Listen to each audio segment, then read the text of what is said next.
good, ninjas? OJ over here from PlayerEssence, and welcome to my village of Nintendo Switch and gaming news. Today, we've got some great topics, of course, so let's go ahead and get right into it. So there is a slight flaw in the Nintendo Switch firmware that is draining GPU resources that will be fixed shortly and improving any type of performance issues that some developers are seeing in their games. Now, this was spotted in Digital Foundry's analysis of Fast RMX for the Nintendo Switch, where they compared the Wii U version to the Nintendo Switch version of the game, and the Nintendo Switch version came off so much better according to them. Much better lighting, graphical performance as far as frame rate goes, and multiplayer modes, single player, adaptive resolution, all sorts of stuff that they said that Fast RMX really shows what the Nintendo Switch can do, especially when comparing it to the Wii U. Now here is the bit about the GPU draining that's going on and that will be fixed shortly. So, quote, "From what we understand, there was a small issue with the current firmware on the Nintendo Switch, which causes a slight drain on the GPU resources.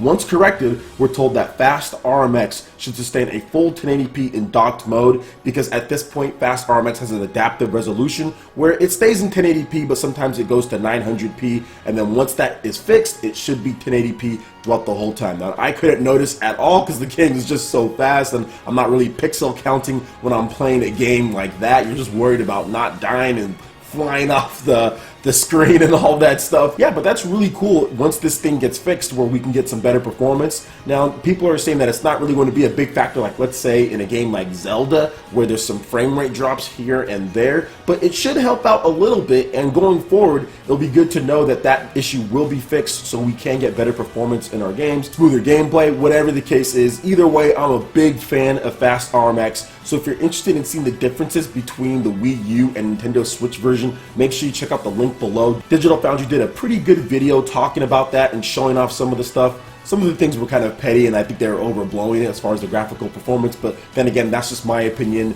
I am not a super tech head or anything like that. So let me know what you guys think about that in the comment section below. In addition to Fast RMX, I got a lot of you dudes on my freaking friends list, and you guys are playing that game quite a bit, in addition to The Legend of Zelda Breath of the Wild, of course. So let me know what you guys think about the game as well in the comment section below. Alright, moving on to the next article here. Lego City Undercover is getting some major improvements. The developers say that they have dramatically improved load times and included a lot of new content to the game. So, Lego City Undercover was originally released for the Wii U, and now it's seeing some new life on the PS4, Xbox One, and the Nintendo Switch. The game will feature some improvements and additions. As for the reason that Lego City Undercover is even being revisited in the first place, it seems that the team has had a strong attachment to the game, and quote, "It's something that's quite personal to us," producer Matt Ellison told Game Informer this month. One of Lego City's biggest faults is the load times, and I think that's the original reason why I did not purchase the game myself. I rented it and I saw those load times and I'm like, nah, I cannot get used to this. They were way too long, but it does seem like this will be fixed. Here's what Ellison had to say. He says that they've been, quote, "dramatically improved," and that they were a high priority for them in order to get that fixed. Now, on the Wii U, the in-game communicator used was the gamepad, but that has been moved to the D-pad with the directional buttons and is now handled appropriately on the screen, so you don't have to look back and forth or anything like that. That's also something that I was kind of like, on when I first played the game. Now, Lego City Undercover on the Nintendo Switch will feature a two-player co-op mode where another Chase McCain will join in when someone else is ready to participate. Elson noted that it took an incredible amount of work to add the second player, but it was definitely worth it, and I think the reason why is because that puts a double strain on the GPU, on the CPU, and all the resources since you have someone else. So I'm pretty sure that they really had to rework that because the game wasn't designed like that in the first place, to having the same person co-op on there. So I can understand why he said that it was hard for them to do that.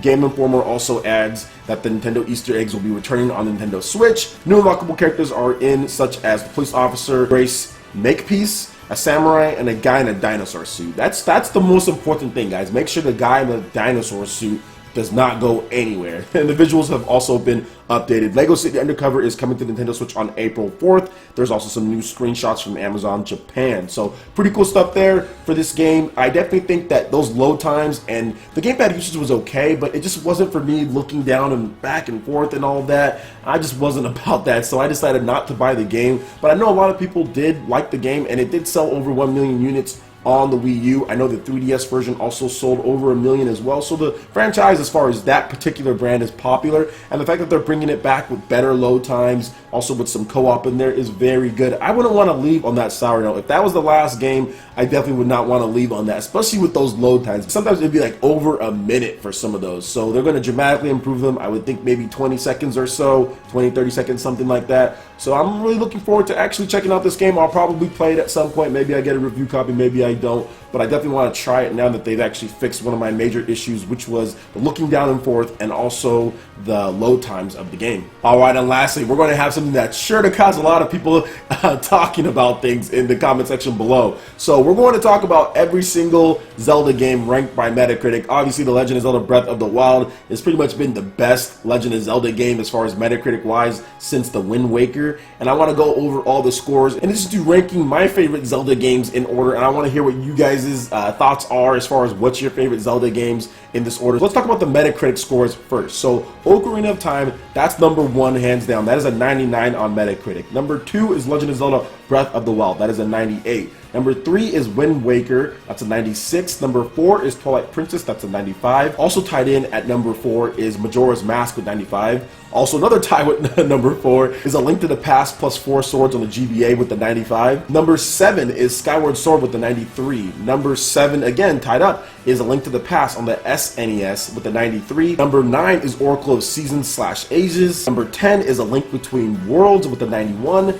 Number 11 is Link's Awakening with the 90. Number 11, again tied, Phantom Hourglass with the 90. Number 13 is The Minish Cap with the 89. Number 14 is Spirit Tracks with the 87. Number 15 is Four Swords Adventures with the 86. Number 16 is The Legend of Zelda. Is that the original Legend of Zelda? There is no, oh my gosh. With the 84, I'm not even sure how that is on Metacritic. That game is on the NES era. Well, whatever. Number 17 is The Adventure of Link with the 78. And number 18 is Triforce Heroes with the 73. Triforce Heroes can go to the Shadow Realm with that game.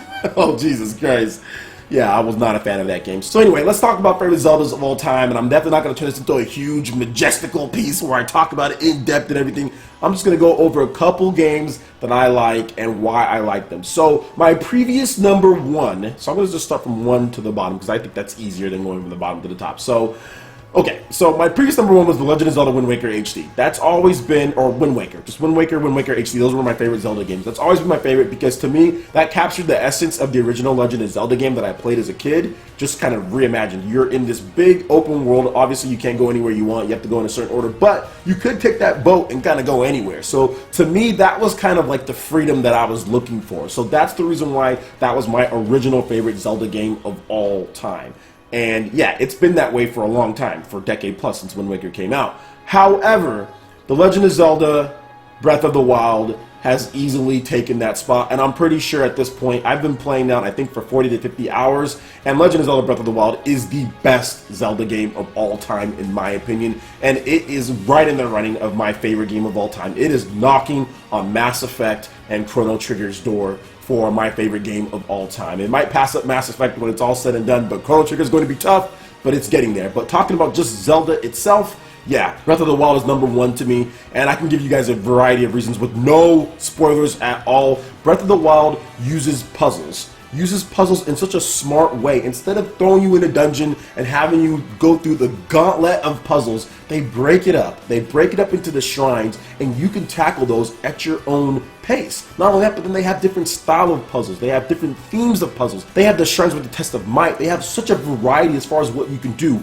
It fits into the gameplay and the technology and what they have used so well for those shrines. I don't like being stuck in puzzles forever like I was in a lot of Zelda games. This time it's quick, it's short, it's to the point. You can get some nice loot from there, and that's what I love about it. And speaking of loot, that's what I really wanted to see in the Zelda game. That's why I was excited about Hyrule Warriors, even though it's not a traditional Zelda game, is because you can loot, because you can get different weapons, because you can show the combat prowess of the Legend of Zelda cast. And this game, it's so cool to go into somewhere and to loot dungeons and to get different type of weapons and to have the attack powers and to have the boosting properties and not just use one weapon the whole time, just the Master Sword each time, or just this weapon each time, or just this shield each time. The fact that you have just such an arsenal of weapons to collect and fight with is just so fun. On top of that, just go anywhere, do anything. I love that. But the verticality, you can climb up the mountaintops, you can float down, you can go anywhere you want, you can explore different areas,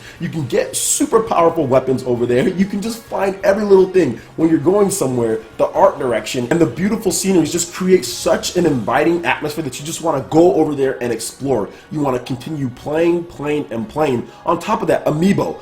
This is like the first game ever that I've ever played on the Nintendo Wii U, 3DS, Switch, whatever the case is, any of the games Nintendo's done since Amiibo, where I'm actually excited and looking forward to using my Amiibo that I have, my Legend of Zelda Amiibo, because of the cool rewards that you get. So I mean, that's just, like, all of it just puts a factor in. I think the storytelling is great. I know some people were complaining about the voice acting. I thought it was fine. So Legend of Zelda Breath of the Wild, to me, it's number 1. Now, number 2 is going to be Wind Waker, HD Wind Waker. Number 3 is Ocarina of Time for me. Number 4 is probably the original Legend of Zelda and Twilight Princess kind of like tied up. And then after that is probably like Link to the Past and also A Link Between Worlds and games like that. Skyward Sword is definitely not, it's okay, guys. Don't kill me for this one, but just Skyward Sword, because I already know some of you guys are going to be like, Skyward Sword, but to me, Skyward Sword just wasn't, I mean, it was okay. I think they had some really cool ideas. I just didn't like it more than some of the other Zelda games. Still a good game. This wasn't necessarily my cup of tea. So, yeah, that's my breakdown as far as the Legend of Zelda games. Like I said, I'm not going to go super in-depth. I only went in-depth in the Legend of Zelda Breath of the Wild because that game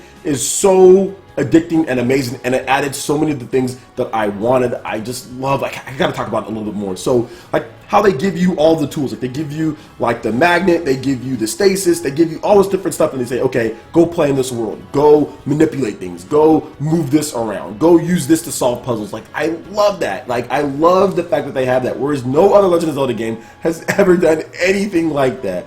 I love the fact that they did that, and also the enemies, the difficulty. That's probably one of the biggest reasons, if not the biggest reason. The fact that this game is difficult. You will die. If you go somewhere and a big old monster steps on you at the beginning of the game, yeah, you're gonna die. Not a little piece of a heart or anything like that. No hero mode needed at all. Like, I love the fact that the game is difficult, and that makes you want to go challenge harder enemies, loot them, get better weapons so you can take down bigger enemies. That it just all fits into place. Also, the rupees thing. The fact that there's no more stupid, like, the rupees. Like, I hated it to where when you open up a treasure chest, it's a rupee. Oh, well, your pouch is too full. Can't do anything. And even then, rupees don't do anything. Like, there's no real economy in any of the other Legend of Zelda games outside of maybe the original. I mean, you can buy things, but even then, it's like whatever.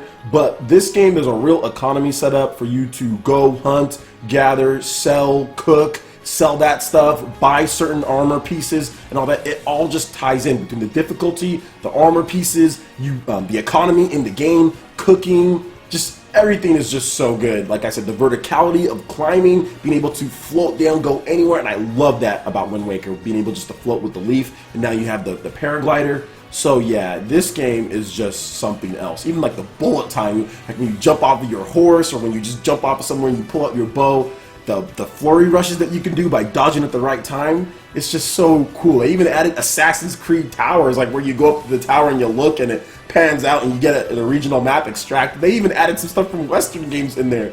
It's just, it's insane. It's insane. To me, it's the #1 game. That's just my opinion on the matter. Let me know what you guys think in the comment section below on what are your top Zelda games of all time. I would love to hear your thoughts. Alright guys, that wraps it up for this video here. Go ahead and hit that like button if you did like it. Lets me know you guys want more content like this going forward in the future. And subscribe to PlayerEssence for the latest news, reviews, discussions, and more. Thank you so much for watching, and we'll see you ninjas for the next video. Peace.